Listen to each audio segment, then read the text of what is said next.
Sometimes you just have to take it on the chin and be like, you know, this is what it is. And sometimes you got to cowboy up and just get through hard moments.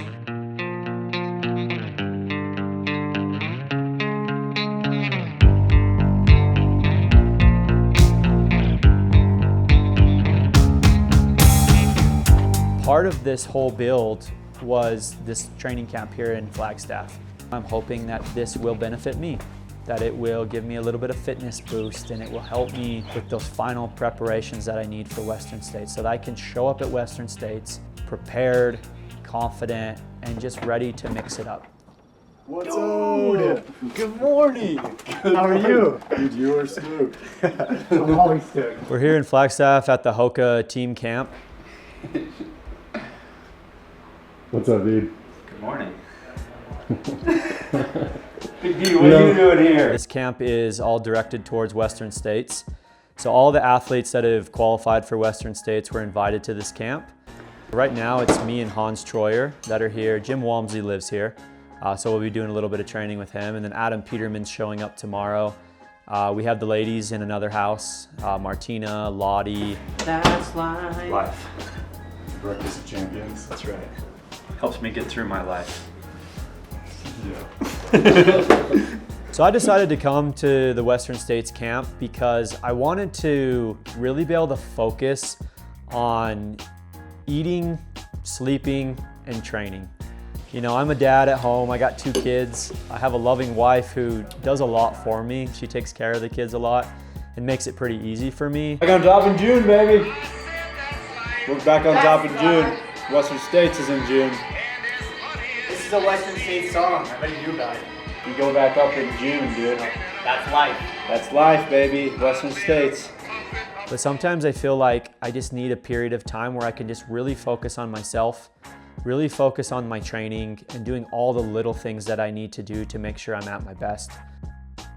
There's a lot of specificity that can happen here in Flagstaff as well, from running in the Grand Canyon to being at high altitude. The trails are very similar to Western States.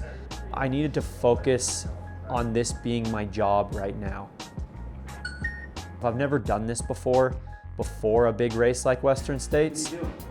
What? What are you watching? Oh my gosh, dude. Let's get on the TV. That's crazy. Come on, man. You don't have to be a fanboy. Dude, you know I am.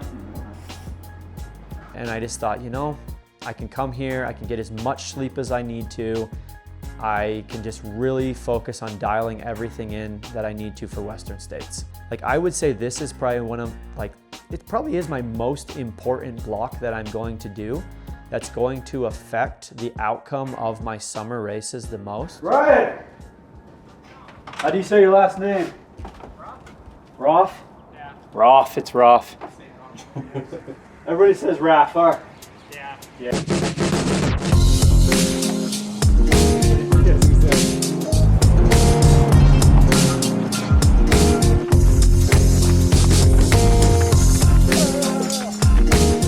Whoa, Dan, what's up, dude? Hey, buddy. How are you? Good to see you. Yeah, right. Yeah. Just an easy warm up. Put in the work, yeah. Hi, Dan. I'm Dan. Ryan. Hi, Ryan.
I'll kind of take you through like a day here, you know, at Hoka training camp and in Flagstaff, so you can see kind of all the little things that we do. Every night we're getting at least 9 to 10 hours of sleep.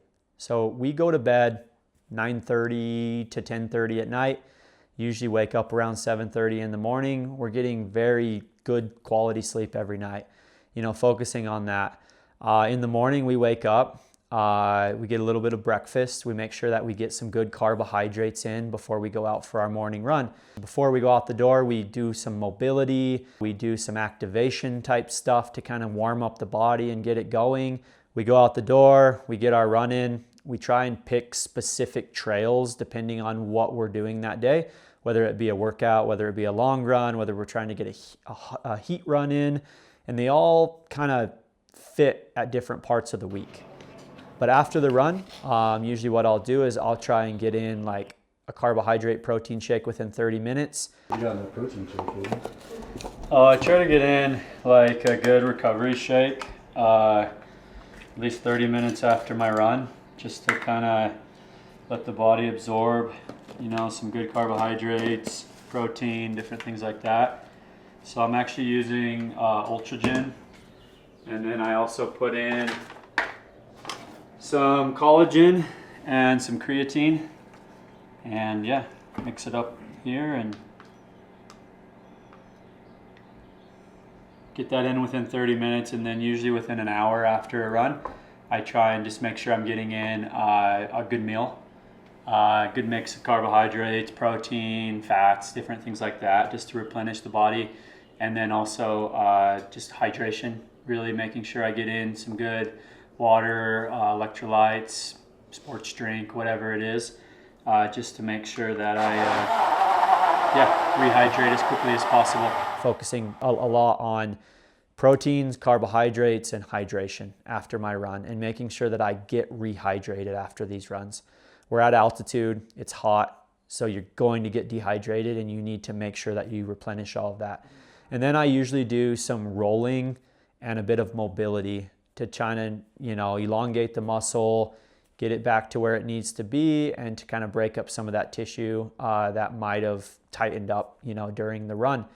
Then after that, we kind of rest, eat throughout the entire day, always snacking, always trying to get in as many calories, carbohydrates, proteins, as much as we possibly can, and continuing to drink. Swole is the goal, size is the prize. It's gains clock. Swole, baby. Swole. Sometimes we'll take a nap, you know, in the middle of the day. That's always nice to get a little bit of extra recovery in, because sleep is probably the #1 form of recovery that you can do. And then after that, you go out for your double. Yeah, we just got done with our morning run, came back to the house, did some mobility, did some rolling, different things like that, rested a bit. Got a bunch of food in, and we also rehydrated, and yeah, tried to get some good stuff in so that we could go do some strength training now. So now we're headed over to the NAZ Elite training facility here in Flagstaff. Luckily we have access to that. We're gonna go do some strength training and some sauna work there. Got Martina on the bike over there, getting some good work in. And unfortunately the sauna, it takes a bit of time to heat up, we found out. So we're gonna go back to the crib and we're gonna jump in the hot tub over there. I have more carbs in the morning before my runs, a little carbs after, just to replenish the glycogen that I depleted. And then the rest of the day it's a bit more protein, you know, still some carbs, but a little bit less. Usually after the double, I'll jump in the hot tub or the sauna to get a little bit of heat training in. Again, continuing to hydrate throughout that whole process. And then at night, it's getting a really good, proper meal. Something a bit bigger, something that's going to replenish everything that I've put out, you know, that day, and just really focusing on that. Don't forget dessert. Strawberry milk, baby. Again, maybe doing a little bit of rolling, stretching if necessary, and then going to bed. You know, maybe watching a game, playing some pool, having a good time with the guys here, and then going to bed and making sure that we get the sleep that we need that night. Today's just an easy day. The last 2 days have been pretty big days of training. 2 days ago I had an uphill workout, went up Eldon, 3 by 10 minutes with some 2-minute surges in there, 2-hour run. It was a pretty big run. And then I followed that up with an hour bike in the evening. And then yesterday we had a long run with the group, about 2.5 hours on the trails. Did a pretty hard strength training session after that, some heat training, pretty big days. So today is an easy day. I just got a 90-minute easy run this morning, followed by a 60-minute bike this afternoon. So for breakfast today, a bottle of AG1, then some oatmeal, and then probably a yogurt, and then head out and do my easy run. I've sat down with my coach at the beginning of the year, and we kind of made a plan of how we were going to progress throughout the training to make sure that I was ready for Western States when I needed to be ready for Western States. I didn't want to peak too early in the year. I didn't want to peak too late in the year. I want to peak in June, the end of June, with those final preparations that I need for Western States so that I can show up at Western States prepared, confident, and just ready to mix it up, ready to have a good day out there. I don't know what's going to happen. I don't think anybody 100% knows what's going to happen. But all I can do is show up at the starting line as prepared as I can possibly be, confident, happy, feeling balanced, and feeling like I'm in a good spot to get the best out of myself.